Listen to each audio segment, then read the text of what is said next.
다윗은 자신을 죽이기 위해서 득달같이 달려온 사울 왕을 동굴에서 만났습니다.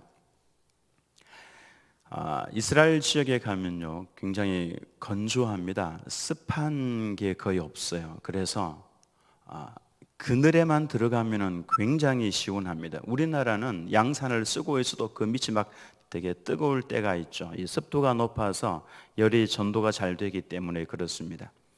근데 이스라엘은 그렇지 않아요. 이스라엘은 머리 위에 터번 같은 거 하나만 딱 써도 굉장히 시원합니다. 예, 건조해서 그래요. 다음에 이스라엘 가시는 분들은 한번 테스트를 한번 해보시기 바랍니다. 우산만 하나 딱 펼치면요, 바로 여기 밑은 시원하고 막 그래요. 그러니까 동굴 속에 들어가면은 얼마나 시원하겠습니까? 그래서 그곳에 사울 왕이 뜨거운 광야에서 이제 쉬기 위해서 동굴 속에 잠시 들어가서 휴식을 취하고 있었는데 아마도 잠이 좀 들었을 겁니다. 다윗의 사람들이 그러죠. 하나님이 주신 기회입니다. 죽이십시오. 그러니까 얼마나 좋은 기회입니까? 단 한 번만에 죽일 수 있고 그러면은 도망 다니던 이 다윗의 고난은 이제 끝이 나는 겁니다. 그리고 그는 이스라엘의 왕이 될 겁니다. 근데 다윗은 그렇게 하지 않았죠. 왕의 옷깃만 칼을 가지고 조금 이렇게 베었습니다. 근데 그것도 양심에 찔렸죠. 늘 하나님과 동행하는 사람은 조그마한 것에 대해서도 양심이 찔리는 법입니다. 근데 우리가 예수님을 믿는다고 하면서도 거짓말을 하는데도 불구하고 죄를 범했음에도 불구하고 전혀 이상이 없다면은 이건 굉장히 문제가 많은 겁니다. 가슴 한쪽 편이 막 찔려야 되고 아파야 되고 내가 이렇게 살아서 되는가 이런 마음이 있어야 그게 정상적인 거죠. 다윗은 사울의 옷자락 하나 살짝 베어내는 거, 이건 누가 비난하겠습니까? 원수인데요. 그 원수를 죽이지 않고 옷자락 살짝 베어낸 거, 그것만 해도 양심에 많이 찔려서 마음이 힘들어했습니다. 다윗의 이런 모습을 사울 왕이 알았죠. 그 사울이 뭐라고 이야기를 하냐면은 17절과 18절에 이런 말을 합니다. 다윗에게 이르되 나는 너를 학대하되 너는 나를 선대하니 너는 나보다 의롭도다. 네가 나 선대한 것을 오늘 나타냈나니 여호와께서 나를 네 손에 넘기셨으나 네가 나를 죽이지 아니하였도다. 다윗을 죽이려고 온 사울 왕이었는데 그 사울 왕의 입에서 다윗을 향해 이런 말을 했다라고 하는 것은 감동을 먹었기 때문에 그렇습니다. 다윗을 보면서 이 사울 왕의 마음속에 막 올라오는 게 있었다라고 하는 것이 감동이 있었다라고 하는 것이죠. 다윗이 정말 믿음 생활을 잘하고 있었다라고 하는 것을 보여주는 대목입니다. 어떻게 그게 가능했겠습니까? 오늘 세 가지로 다윗이 원수를 대하는 그 모습 속에서 어떤 신앙적인 모습을 가지고 있었는가를 한번 살펴보고자 합니다. 첫 번째로는 다윗은 어떤 상황에서나 하나님을 바라보고 결정을 내렸다라고 하는 것입니다. 주변 사람들은 사울 왕을 죽이자라고 그랬죠. 다윗은 사람들의 말만 듣고 그렇게 행동하지 않았습니다. 하나님 어떻게 할까요? 그렇게 하나님께 여쭈어 보았죠. 여론이 형성되었다고 할지라도 그 여론을 따라서 행동을 했던 것이 아니라 하나님의 뜻이 더 중요했습니다. 그래서 하나님께 여쭈어 보았죠. 그랬더니 하나님께서 다윗의 마음에게 이런 마음을 주셨습니다. 너는 그를 선대하라. 그는 너를 학대하고 있지만은 너는 그를 대할 때에 선하게 대하라. 이것이 바로 하나님을 바라보았을 때 하나님께서 다윗의 마음속에 넣어주셨던 하나님의 마음이었습니다. 만약에 여러분들에게 사울과 같은 대상이 있다면은 그러면은 여러분 어떻게 하면 좋겠습니까? 제일 좋은 것은요, 그를 위해서 기도해 주는 겁니다. 사울 왕과 같은 그러한 대상이 있다면은 그를 위해서 기도해 주는 것이 사실 제일 좋은 거죠. 하나님께서는 당장 심판을 받아서 마땅한 사람이라고 할지라도, 그런 악한 사람이 있다고 할지라도 하나님의 백성들만큼은 그를 위해서 울어주기를 하나님께서는 원하신다라고 하는 것입니다. 그를 위해서 기도해 주기를 하나님께서는 원하고 계신다라고 하는 겁니다. 하나님께서는 하나님의 자녀들에게 기대하는 것이 바로 그것입니다. 우리도 악해져서 그를 욕하고 학대하는 그 무리 속에 우리가 똑같이 들어가 있기를 하나님께서는 원치 않으신다라고 하는 것입니다. 하나님의 백성은 그래서 달라야 합니다. 어떻게 해야 좋을지 모를 때에는 하나님을 바라보고 결정을 내리는 것이 좋습니다. 하나님, 저에게 알려주십시오. 제가 어떻게 하는 것이 좋겠습니까? 놀랍게도 하나님께서는 내 마음 가운데에서 말씀을 해주십니다. 내 마음 가운데서 깨닫게 해주시는 거죠. 마음을 주십니다. 기도하면서 그 마음을 따라서 하면 되는 거죠. 그러면은 하나님께서 다른 사람들이 모두가 다 그를 대적한다고 할지라도 너는 그를 위해서 좀 울어줄 수 없겠니? 너는 그를 위해서 기도해 줄 수 없겠니? 그 마음을 주실 거고요. 그렇게 따라서 행하는 하나님의 백성에게 하나님께서는 크신 은혜로 함께해 주신다라고 하는 것입니다. 두 번째로는요, 다윗은 말씀을 잘 보시면 자신의 지위를 분명하게 알았습니다. 그리고 그 위치를, 자신의 그 위치를 떠나지 않았습니다. 다윗은 아직 왕이 아니었죠. 자신 마치 왕인 것처럼 그렇게 행동하지 않았습니다. 신하였기 때문에 신하의 위치를 고수했습니다. 제자리를 지킨 겁니다. 성경 전체를 보면 하나님께서 절대로 기뻐하지 않는 모습이 있는데요, 그것은 자신의 위치를 저버리는 겁니다. 사탄의 타락은요, 자신의 위치를 버린 그것이 타락이었습니다. 우리는 하나님은 창조주이시고 나는 피조물이다. 그래서 하나님 앞에 우리는 늘 겸손하게 엎드려야 된다. 어떤 경우에도 하나님 앞에 겸손하게 엎드려야 된다. 이 위치에 우리는 늘 서 있어야 한다라고 하는 것입니다. 유다서 6절, 유다서는 1장만 있기 때문에 1장 이렇게 표현하기보다는 그냥 유다서 6절 이렇게 하면은 맞습니다. 유다서 6절을 보면은 이런 말씀이 있죠. 또 자기 지위를 지키지 아니하고 자기 처소를 떠난 천사들을 큰 날에 심판까지 영원한 결박으로 흑암에 가두셨으며. 이 사탄이 왜 타락을 했냐 하면 자신의 위치를 지키지 않았기 때문에 그렇습니다. 그가 뭐라고 이야기합니까? 내가 지극히 높은 자와 비길이라 그러죠. 자신이 하나님이 되려고 했던 겁니다. 자신의 위치를 버리고 하나님이 되려고 했었죠. 자신의 위치를 버리고, 성경 창세기 말씀에 보면은 하나님의 아들들이 육신이 되었다 그랬죠. 물론 우리 정통 신학에서는 믿음의 자녀들이 불신 사람들과 어울렸고 그들과 같이 되었다라고 하는 이렇게 해석을 합니다만은, 사실 성경 말씀에 하나님의 아들이라는 단어가 5번이 나오는데요, 구약 성경에. 이 하나님의 아들은 나머지 그 4번이 전부 다 천사에 관한 것입니다.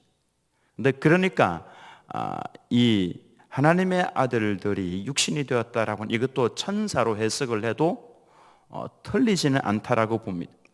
이렇게 본다면은 자신의 위치를 지키지 않냐고 사람처럼 되어서 사람과 더불어 결혼을 하면서 그들이 낳은 자녀들이 네피림이 되었다, 거인이 되었다, 그런 표현을 쓰고 있습니다. 어쨌든 이 타락한 사탄은 자신의 위치를 떠났던 천사들입니다. 그리고는 또 어떻게 합니까? 하나님께서 이 사탄을 굉장히 더 이상 돌이킬 수 없는 존재로 하나님께서 결박을 시키셨죠. 이 사탄이 아담과 하와를 타락을 시킬 때도 똑같은 수법을 사용을 합니다. 네가 이거 먹으면 눈이 밝아져서 하나님처럼 된다라고 자신의 위치를 떠나게 만들어 버렸습니다. 그래서 아담과 하와가 딱 보니까 이건 먹으면 하나님처럼 된다. 에덴 동산에서 통치자 역할을 하고 있었는데, 왕의 역할이었는데 자신보다 높은 존재는 하나님밖에 없죠. 그래서 하나님이 되려고 그걸 따서 먹었던 겁니다. 자신의 위치를 떠나버린 것이죠. 결론이 어떻게 됐습니까? 에덴 동산에서 쫓겨났습니다. 겸손한 위치에 있어야 사람은 행복하게 되어 있습니다. 겸손한 위치에 있어야, 고개를 하나님 앞에 숙이고 엎드리는 위치에 있어야 사람은 가장 자유로운 것입니다. 그렇지 않으면 흑암에 가두어 버리시고, 그리고 쫓김을 받고, 그리고 비참해지는 겁니다. 기차가 언제 가장 자유롭습니까? 레일 위에 있어야 가장 자유로운 것이죠. 자신의 위치를 지키지 않으면 그 사고 나는 겁니다. 엄청난 일이 일어나는 거죠. 문제가 발생합니다. 기차가 나는 물 위에 있을 거야. 그게 끝나는 겁니다. 가정에서는 남편은 가장으로서의 위치를 지키도록 도와주어야 하고, 아내의 위치가 있습니다. 부모와 자녀의 위치는 절대로 바뀌어져서는 안 됩니다. 부모가 아무리 힘이 없고 연약하다고 할지라도 자녀는 그 부모를 부모로서 존경을 해주어야, 그래야 그 가정에는 행복이 있는 것이죠. 하나님께서 그렇게 창조를 해 놓으셨습니다. 다윗은 자신의 위치를 정확하게 알고 그 위치에서 떠나지 않았습니다. 나는 사울 왕의 신하이니까. 그래서 그 신하의 위치를 떠나지 않고 신하로서 왕답지 않은 왕이었지만은 그 왕을 왕으로서 대우를 했다라고 하는 것입니다. 그런 모습을 하나님께서는 너무나도 유의 깊게 보시고 기뻐하셨다라고 하는 것입니다.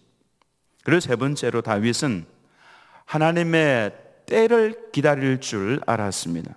이 점이 참으로 아름답습니다. 기다릴 줄 아는 성도, 그는 때를 기다렸습니다. 주님께서 나를 왕으로 부르셨다면 언젠가 하나님께서 하나님의 때에, 그리고 하나님의 방식으로 나를 왕으로 세우실 것이다 라고 하는 것을 다윗은 분명하게 믿고 있었습니다. 조바심을 내지 않고 끝까지 기다렸습니다. 성도의 특징은 요 기다림이라고 할 수가 있습니다. 구약 성도들은 오실 메시아를 계속해서 기다렸고요, 신약의 성도들은 오신 메시아를 믿으면서 앞으로 장차 오실, 재림하실 예수님을 기다리고 있는 겁니다. 그래서 마지막까지 우리는 기다리는 성도가 승리하게 되어 있다라고 하는 겁니다. 다윗은 조바심을 내지 않고 끝까지 기다렸는데 우리는 얼마나 잘 기다리는 것을 힘들어합니까? 우리 믿음의 조상이라고 했던 아브라함도 사실 잘 기다리지 못했죠. 그래서 조급해하다가 낳은 아들이 그 장자 아닙니까? 이스마엘입니다. 지금까지도 이스라엘 백성들이 고통을 받고 있는 이유가 바로 이것 때문입니다. 야곱도 장자권을 탈취하기 위해서 그가 일어서지 않았더라면 정말로 좋은 방법으로, 그가 기다리고 기다렸더라면 좋은 방법으로, 하나님의 때에 하나님의 방법으로 장자권을 물려받았을 겁니다. 왜냐하면 그가 장자로 세워질 것이라고 하나님께서 이미 예언을 해 놓으셨기 때문에 그렇습니다. 근데 그걸 잘 하지 못해서 얼마나 많이 고생을 했습니까? 반면에 다윗은 이 기다리는 훈련을 끝까지 잘 받았습니다. 마지막까지 그는 기다렸다가 하나님께서 왕으로 세우실 때에 왕이 되죠.